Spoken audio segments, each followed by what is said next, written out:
கிருஷ்ணன் என்பவர் மிகவும் தீவிர முருகன் பக்தர். ஒரு பெரிய துன்பத்தில் இருந்தார். அவருக்கும் திருமணமாகி பல வருடங்களாகியும் குழந்தை இல்லை. அவரது மனைவியும் முருகன் மீது மிகுந்த பக்தி கொண்டவள். எந்த பரிகாரமும் எந்த மருத்துவ முறையும் பலனளிக்கவில்லை.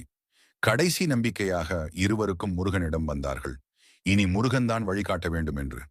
தனது வாழ்க்கையின் ஒரே நோக்கமாக பழமுதிர் சோலை முருகன் கோவிலுக்கு சென்று 48 நாட்கள் தீவிர விரதம் இருந்து வழிபட முடிவு செய்தார்.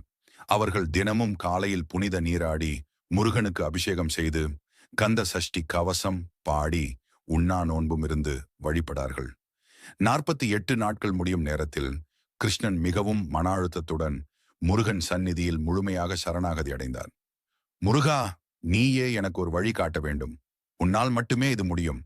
அன்று நள்ளிரவு கிருஷ்ணனுக்கு ஒரு அதிசயம் நடந்தது.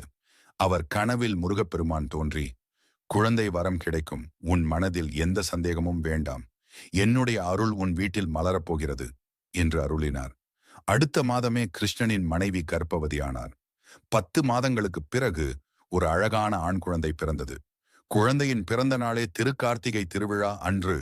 இதை கிருஷ்ணன் முருகன் அருள் என்றே நம்பினார்.